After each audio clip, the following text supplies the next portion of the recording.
સુરતમાં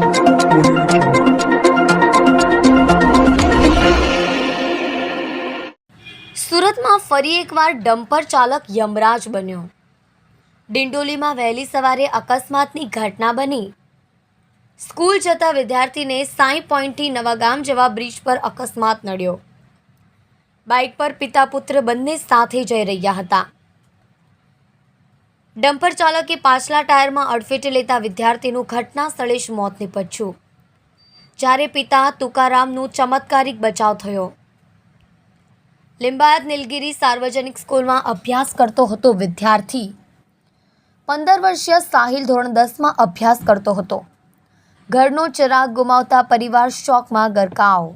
અકસ્માતની જાણ થતાં જ પોલીસ અને ઇમરજન્સી સેવા 108 ઘટના સ્થળે પહોંચી હતી, પરંતુ તે પહેલા જ વિદ્યાર્થીનું મોત નીપજ્યું હતું।